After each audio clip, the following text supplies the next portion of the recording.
Sejam todos muito bem-vindos a mais essa fase, a mais essa etapa da nossa série de estudos sobre as doutrinas que nós, os batistas, defendemos e nelas acreditamos. E acreditamos porque todas elas nós interpretamos da santa palavra do Senhor. Então, aquilo que nós cremos, aquilo que nós praticamos, nós entendemos que seja a vontade de Deus expressa na sua palavra, que nós amamos e que nós temos como nossa regra de fé e prática. Hoje nós estaremos pensando sobre um assunto muito sério, muito complicado, e que foi a causa da queda do homem desde o princípio. Nós estaremos falando sobre o pecado, o homem e o pecado, a relação do homem com o pecado, que existe desde que o homem foi criado. O pecado entrou na face da terra ainda a partir do primeiro casal que Deus criou, Adão e Eva. Eva foi tentada por Satanás, levou seu marido e caiu, levou seu marido a cair junto com ela. A partir daí, o homem se afastou de Deus, porque Deus não concorda, não está onde o pecado está. Então, o homem se tornou distante de Deus. O homem que tinha total intimidade com Deus perdeu essa intimidade, porque pecou. E nós só voltamos a ter um contato direto com Deus através do sacrifício de Jesus Cristo, muitos séculos depois. Graças a Deus e por sua graça, hoje, nos dias atuais, nós temos a garantia do perdão dos nossos pecados que foram pagos com o sacrifício de Cristo na cruz do Calvário, e temos a garantia da vida eterna que nos foi concedida desde a nossa criação. Nós fomos criados para a vida eterna. E essa relação do homem com o pecado foi muito bem identificada pelo apóstolo Paulo, quando ele, escrevendo aos Romanos, capítulo 6, 23, ele declara o seguinte: porque o salário do pecado é a morte, mas o dom gratuito de Deus é a vida eterna por Cristo Jesus, nosso Senhor. Ou seja, porque pecamos, nós morremos. Nós fomos criados à perfeição. Quando Deus nos criou, Ele nos criou totalmente perfeitos. Não é? Nós fomos criados para ter a vida eterna. A nossa vida seria eterna, desde o princípio, não fosse o pecado. Quando o homem caiu no primeiro momento com o pecado, uma das principais consequências foi o afastamento desse homem pecador, porque Deus não se coaduna, não se relaciona com o pecado. O afastamento desse homem pecador é o afastamento de Deus. Isso está muito claro. O próximo, por favor. Isso está muito claro no que está escrito no livro do Gênesis, capítulo 1, versículos 26 e 27, que diz o seguinte, sobre a criação do homem, que nós fomos, disse Deus, façamos o homem à nossa imagem, conforme a nossa semelhança, e domine sobre os peixes do mar, e sobre as aves dos céus, e sobre o gado, e toda a terra, e sobre todo réptil que se move sobre a terra. Ou seja, se nós fomos criados à imagem e semelhança de Deus, nós fomos criados para a perfeição, porque Deus é perfeito. Se a nossa natureza era semelhante à natureza de Deus, evidentemente que nós fomos criados à perfeição. Nós fomos criados também com um propósito definido. Nós fomos criados para glorificar a Deus. Essa era a intenção de Deus desde o princípio. E o apóstolo Paulo, pregando lá no Novo Testamento, ele diz exatamente isso. quando ele, no célebre sermão no Areópago, o apóstolo Paulo diz o seguinte: e de um só fez toda a geração de homens para habitar sobre toda a face da terra, falando sobre a criação, determinando os tempos já dantes ordenados e os limites da sua habitação, para que buscasse ao Senhor, para que glorificasse ao Senhor, para que dependesse exclusivamente do Senhor. Se porventura, tateando, o pudessem achar, ainda que não está longe de cada um de nós. Quer dizer, nós fomos criados com esse propósito.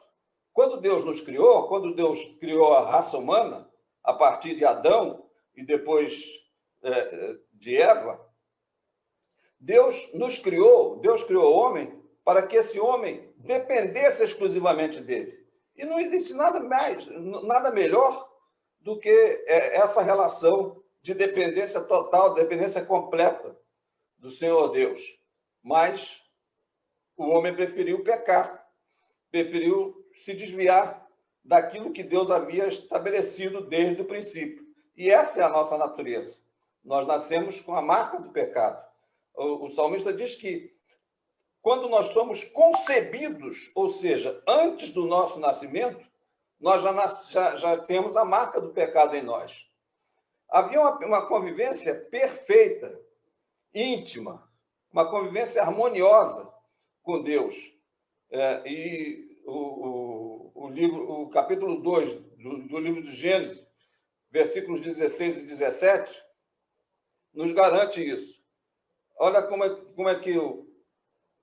como Deus nos criou. E ordenou o Senhor Deus ao homem, dizendo: de toda a árvore do jardim comerás livremente, mas da árvore da ciência do bem e do mal, dela não comerás, porque no dia que dela comeres, certamente morrerás.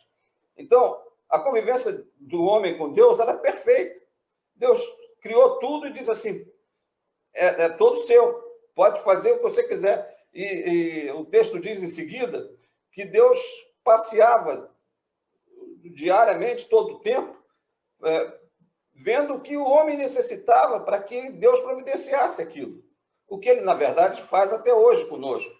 Mas essa relação, ela foi, num determinado momento, ela foi perdida, porque o homem não soube usar o livre-arbítrio que Deus havia concedido a ele. Né? Então, Deus, o texto que nós acabamos de ler, Gênesis 2, versículos 16 e 17, mostra que Deus disse a ele: de toda a árvore do jardim comerás livremente. Ou seja, deu liberdade total para que o homem fizesse o que quisesse, com o que ele quisesse, com tudo que Deus havia criado para a satisfação daquele homem, que ele havia criado como coroa da sua criação, de tudo. Né? Depois que ele criou tudo e disse que tudo era bom, ele criou o homem e disse que o homem era muito bom. E colocou tudo à disposição do homem para que ele desfrutasse daquilo, tudo que ele havia criado. A única coisa que ele disse que o homem não devia fazer e que Adão e Eva foram fazer de cara é que da árvore da ciência do bem e do mal, dela o homem não comesse. Porque ainda colocou a consequência. Porque no dia em que dela comeres, certamente morrerás. Então o homem sabia, naquele momento, que se ele desobedecesse, a partir daí ele morreria, como nós morremos hoje, né? Até hoje, porque nascemos com a marca do pecado em nós. Então, nós perdemos todo o entendimento da vontade de Deus, expresso na palavra, perdemos tudo isso porque pecamos. E é muito interessante como isso foi visto ao longo do tempo, a ponto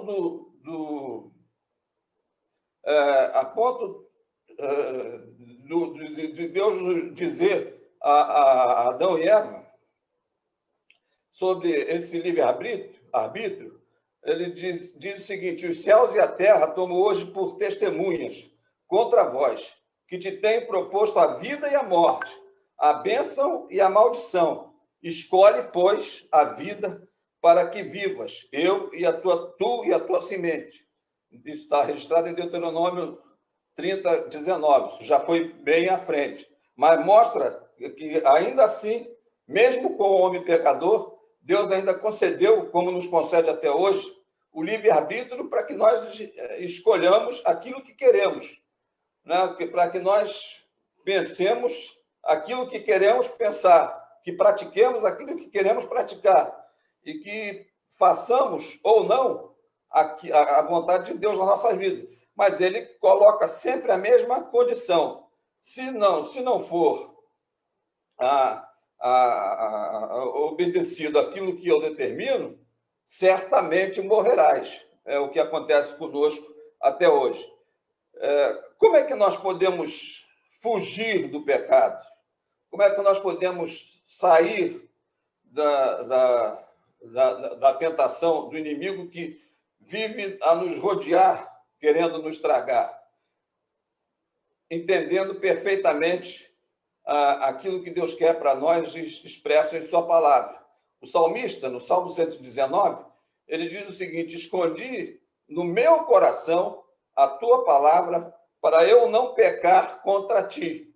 Ou seja, eu só tenho condição de fugir do pecado, de me afastar do pecado, se eu tiver a palavra escondida no meu coração, se eu tiver a palavra gravada no meu coração, se eu tiver a palavra perfeitamente adequada à minha forma de viver, quer dizer, ou se eu tiver a minha forma de viver totalmente adequada ao que a vontade de Deus expressa na sua palavra.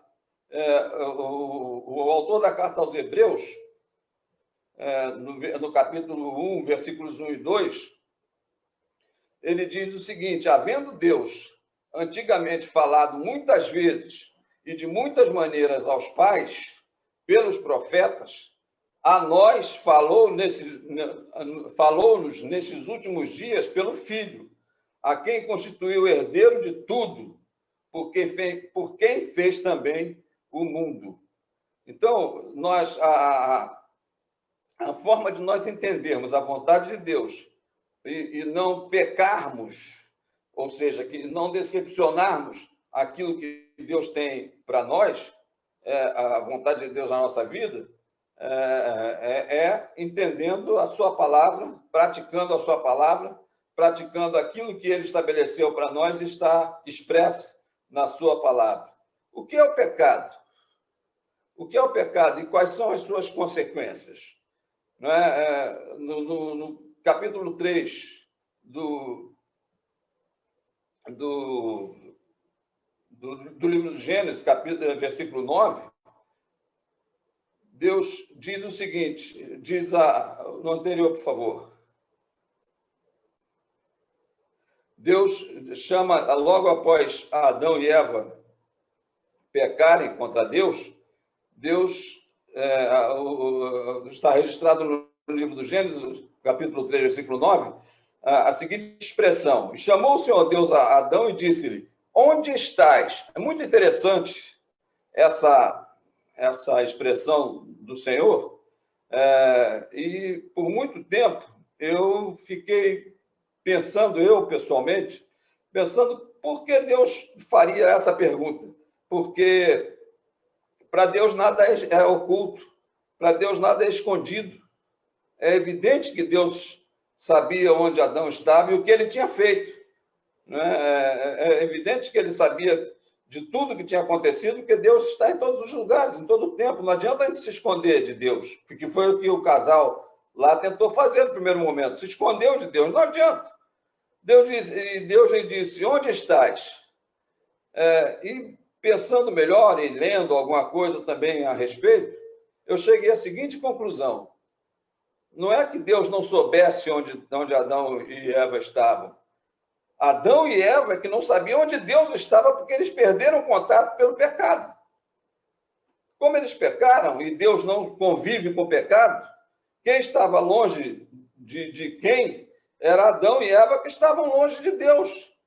E por causa disso, Deus estava querendo saber onde eles estavam. Na verdade, isso, muito à frente, isso aconteceu com o próprio Jesus. Jesus, lá no sofrimento da cruz, ele diz o seguinte: Deus meu, por que me desamparaste? Por quê? Porque naquele momento, Jesus estava carregando sobre si, a Bíblia garante isso, todos os nossos pecados. E não, nem com Jesus, que nunca pecou, mas estava levando o meu pecado, o seu pecado, sobre si, nem com Jesus Deus conviveu com o pecado, né? A ponto de Jesus reclamar: Deus meu, por que me desamparaste? Então, a queda definitiva pelo pecado, a queda definitiva do homem pelo pecado, resultou no isolamento do homem com Deus. E esse isolamento passou a ser definitivo, né? O capítulo 3, versículos 23 e 24 do livro do Gênesis, nos garante o seguinte: o Senhor Deus, pois, o lançou fora do jardim do Éden, né? Aquele local maravilhoso que ele havia preparado para que ele convivesse perfeitamente com o homem, né? Para lavrar a terra de que fora tomado. E havendo lançado fora o homem, pôs querubins ao oriente do jardim e uma espada inflamada que andava ao redor, para guardar o caminho da árvore da vida. Veja bem, a consequência do pecado, aonde o pecado levou o homem a perder completamente tudo aquilo que Deus havia preparado para que ele vivesse da melhor forma possível. Ele foi lançado fora do jardim do Éden, e é como se Deus dissesse para ele assim: tudo que eu fiz por você, que é o máximo do máximo que podia ser feito, você perdeu, porque me traiu, porque pecou. Então sai daqui e de agora em diante você vai arar a terra para poder comer, você vai trabalhar, vai cansar no trabalho, a sua geração, as gerações seguintes vão pagar por isso. Essas são as causas do pecado. É isso que o pecado traz. Ele aniquila completamente com aquele que pratica o pecado. Por causa do pecado, não haveria mais contato do homem com Deus. O homem perdeu completamente o contato, aquele contato perfeito, aquela vida perfeita que ele tinha com Deus, ele perdeu isso por causa do pecado. Isso chegou a um tal nível, né? Chegou a um tal nível que, num determinado momento, e está registrado lá no capítulo 6, versículo 7 do livro de Gênesis, num determinado momento, Deus chegou ao seguinte ponto: e disse o Senhor: destruirei de sobre a face da terra o homem que criei, desde o homem até o animal, até o réptil e até a ave dos céus, porque me arrependo de os haver feito. Quer dizer, a iniquidade do homem chegou a um ponto tal, o nível de pecado do homem chegou a um ponto tal, que Deus se arrependeu e esse se arrepender, porque Deus não se arrepende, até porque ele conhece de todas as coisas, não é o nosso arrependimento: eu não devia ter feito tal. Esse se arrepender, a gente pode entender como entristeceu. Ele ficou muito triste, porque não era possível que o homem chegasse naquele nível de debacle, de queda, né? de pecado. E aí aconteceu o que nós sabemos: ele observou que havia um homem, justo, que era Noé e sua família, e nós agradecemos a fidelidade de Noé, porque se não fosse isso, a raça humana teria sido extinta totalmente naquele instante, naquele momento, e muito possivelmente nós não estaríamos aqui. A partir de Noé começou tudo de novo. a ponto de Deus dizer assim, eu vou acabar com tudo, mas eu vou, em seguida ele disse, eu vou salvar aqui a Noé e sua família, porque eu achei um justo na face da terra, que era Noé. E ele orientou Noé na construção da arca, e aquela história que todos nós já conhecemos. Noé foi liberto da ira de Deus, da fúria de Deus contra a iniquidade, contra o pecado, e daí começou tudo de novo. Tudo aquilo que deveria ter começado com Adão e Eva passou a começar, parou tudo em Noé, e a partir de Noé começou a sequência das gerações até os nossos dias. O pecado é iniquidade. O que é o pecado? É iniquidade. É não fazer a vontade de Deus, é fugir da vontade de Deus. No primeiro livro de João, capítulo 3, versículo 4, João diz o seguinte: qualquer que comete pecado também comete iniquidade, porque o pecado é iniquidade. Qualquer que comete pecado também comete iniquidade, porque o pecado é iniquidade, é ausência de santidade, é impureza, é incredulidade. Quando eu me afasto de Deus, não tem outro caminho. Quando eu me afasto de Deus, eu pratico iniquidade, eu pratico a impureza.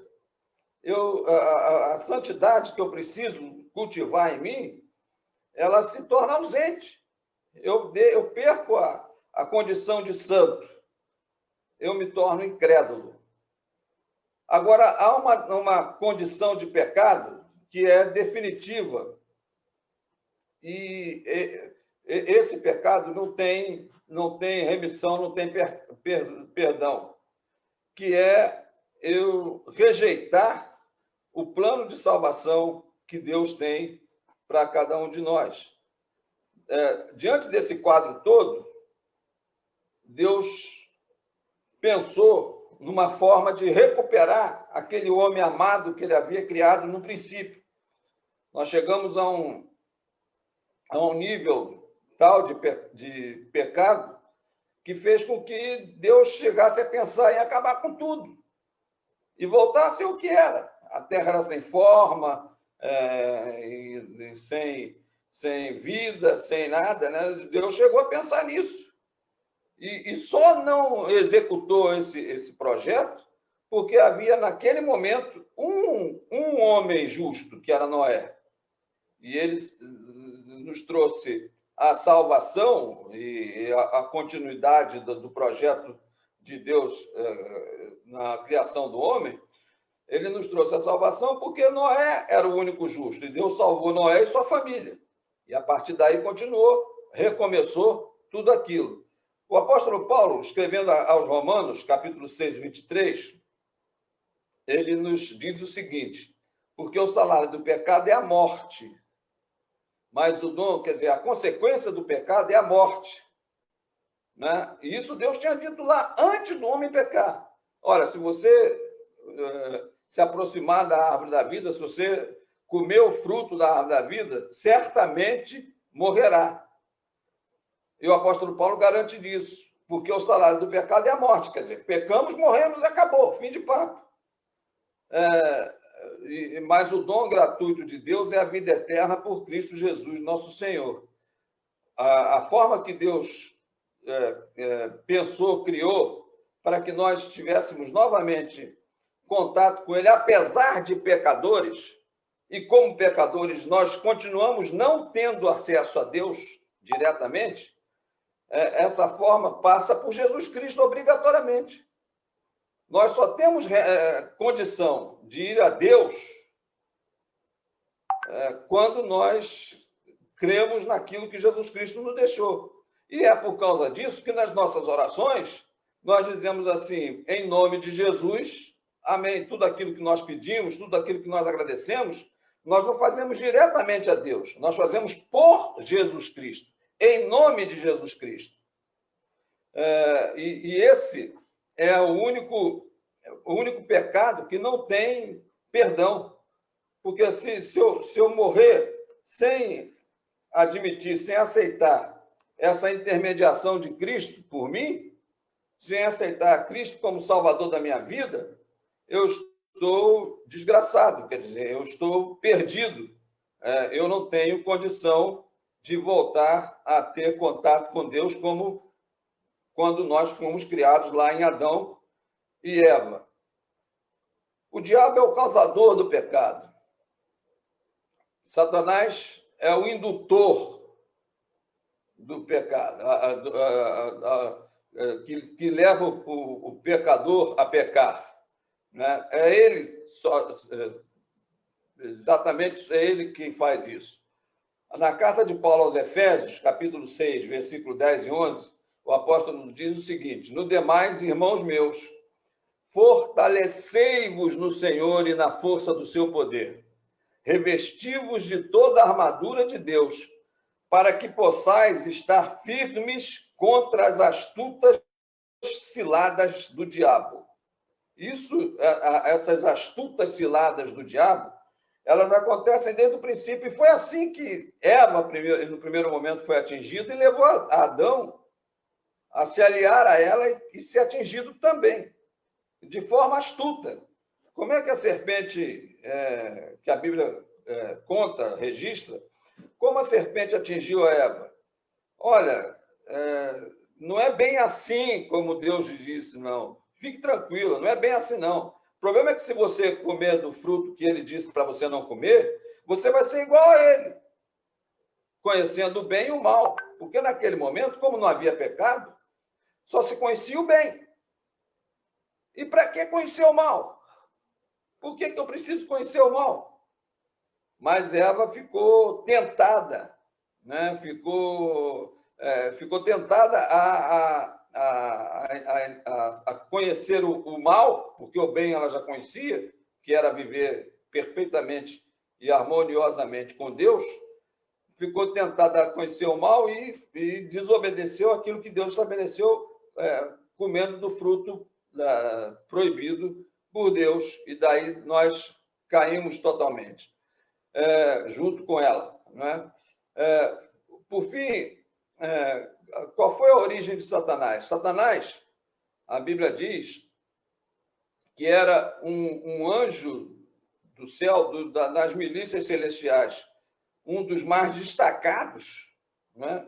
Tanto é que ele era conhecido como Lúcifer, que quer dizer anjo de luz. Ele era um dos mais destacados nos exércitos celestiais, mas num determinado momento ele se destacou tanto que ele achou que ele podia ser mais do que Deus. O profeta Isaías e o profeta Ezequiel também, eles descrevem essa relação de Satanás com Deus de uma forma muito detalhada. No Isaías, no capítulo 14, a partir do versículo 12, a gente vai ler só o versículo 12, porque o texto é longo, e depois cada um que tenha interesse, leia o restante dos versículos, pelo menos até o versículo 20, que vai entender quem era Satanás. O versículo 12, do capítulo 14 do livro do profeta Isaías, diz o seguinte: como caíste do céu, ó estrela da manhã. Por que estrela da manhã? Porque a estrela da manhã não tem valor nenhum. Ela não brilha. Nós vemos a estrela à noite, da noite, porque ela brilha à noite, porque o restante é escuro. Na manhã, não, tudo é claro, ela, no meio de tudo claro, ela não tem destaque nenhum. Filho da alva, filha da alva, como foste lançado por terra, tu que debilitavas as nações. Né? Satanás estava com Deus no céu. Lúcifer estava com Deus no céu, mas se rebelou contra Deus. E daí ele nos trouxe e nos causou o mal que ele nos causou e nos causa até hoje, e que levou o apóstolo Paulo a dizer que nós precisávamos nos fortalecer em Cristo Jesus para que não fôssemos atingidos pelas consequências ardilosas de Satanás sobre nós. Ou seja, Quando nós não temos apreço pela palavra, quando nós não cultivamos o entendimento, a leitura da palavra de Deus, quando nós não temos por hábito estudar a palavra, meditar na palavra, nós nos tornamos presas fáceis nas mãos terríveis de Satanás. E caímos, e pecamos. Adão e Eva não tinham a palavra escrita, mas tinham a presença de Deus pessoalmente. Deus estava com eles todo o tempo. E ainda assim, eles caíram. Imagine nós, que estamos num mundo que nos oferece tantas oportunidades de pecar, né? Se nós não temos contato, se nós não temos conhecimento da vontade de Deus para as nossas vidas, o que seria de nós? O que será de nós? Por fim, e concluindo,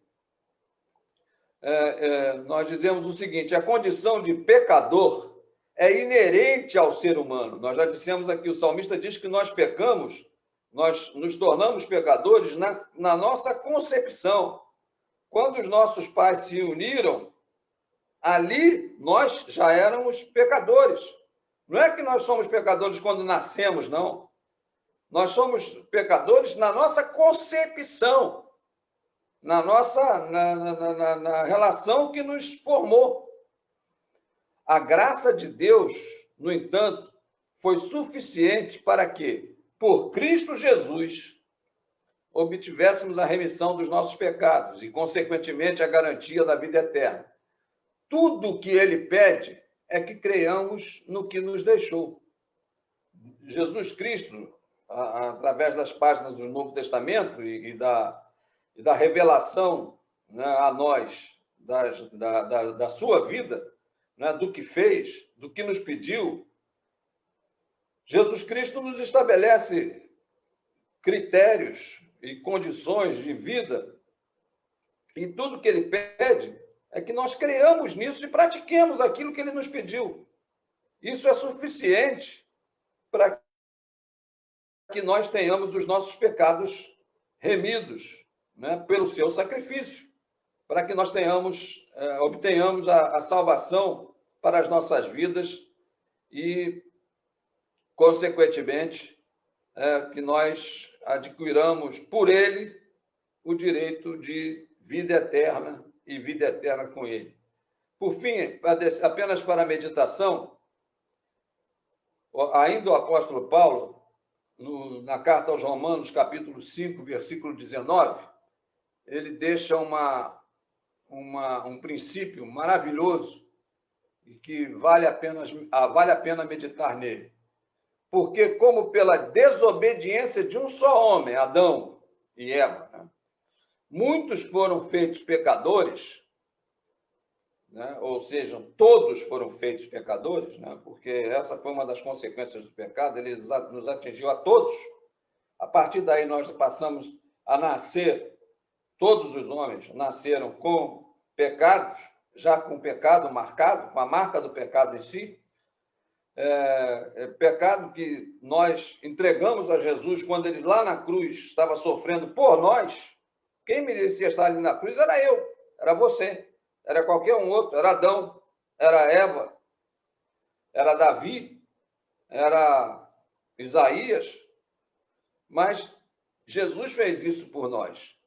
Então, como pela desobediência de um só homem muitos foram feitos pecadores, assim, pela obediência de um, e aí esse um é Jesus Cristo, né? E aí a gente volta para o suplício, não é? Para o sofrimento de Jesus, quando ele, desesperado, né? Porque a sua condição humana já não suportava mais, ele diz, e a ponto dele suar sangue, né? Do sangue estourar todo dentro dele, de tanto sofrer, ele diz assim: Senhor, Pai, se é possível, passa de mim esse momento, passa de mim esse cálice, mas não seja como eu quero, mas como tu queres. Então, ele mesmo sofrendo, ele estava ali para obedecer. E o apóstolo Paulo reconhece isso e diz assim: assim, pela obediência de um, Jesus Cristo, muitos serão feitos livres, ou justos, né? Livres e justos, porque nós estávamos presos à escravidão do pecado e nos libertamos por Jesus. Nos libertamos pela justiça que Jesus praticou por nós, porque ele não merecia, ele não pecou. Nós pecamos e por ele nós somos resgatados.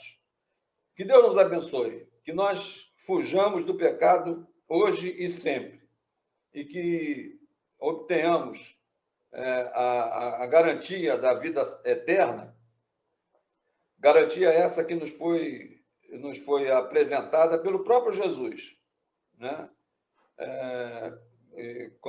Quando ele diz: porque Deus amou o mundo de tal maneira que deu o seu Filho unigênito, que é ele, para que todo aquele que nele crê não pereça, mas tenha a vida eterna. Essa vida eterna, portanto, nós só podemos conquistar não porque praticamos boas obras, não porque fazemos o bem, não porque somos bons uns com os outros. Nós só podemos, se fosse assim, o ladrão da cruz lá, que se arrependeu no último momento, não teria sido salvo, porque ele só fez coisa ruim a vida toda. Mas no último momento ele disse assim: Senhor, eu creio. E Jesus disse para ele: hoje mesmo estarás comigo no paraíso. A única forma é essa. A única condição é essa, crer. E o único caminho que nós temos é por ele, por Jesus. E que ele nos abençoe e nos faça entender que, para que nós estejamos longe do pecado, longe de atrair a vontade de Deus, para que nós estejamos próximos de Deus, para que nós tenhamos facilidade em fazer a vontade de Deus nas nossas vidas, entendendo aquilo que Deus quer de nós a partir daquilo que Deus tem estabelecido na sua palavra, que chegou a nós até hoje, no século XXI, mas que é viva e eficaz, como a palavra diz. Deus nos abençoe. E eu quero, antes de terminar, deixar aqui uma informação. Nas próximas 2 semanas, nós estaremos interrompendo essa série de estudos e vamos estar, nesse tempo, compartilhando, durante 2 domingos, nós vamos estar compartilhando estudos dirigidos pelo pastor Rodrigo Figueiredo. E depois, a partir do dia 5 de maio, ou melhor, dia 2 de maio, o primeiro domingo de maio, nós estaremos retornando com essa série de estudos sobre as razões da nossa fé, as doutrinas nas quais nós cremos e as quais nós praticamos, ou buscamos praticar. Nós, os batistas, porque é assim que entendemos e interpretamos a palavra de Deus para as nossas vidas. Nesse tempo, que Deus nos abençoe, que Deus abençoe também o pastor Rodrigo nas suas exposições, e até o dia 2 de maio, quando estaremos juntos novamente na sequência dessa série de estudos.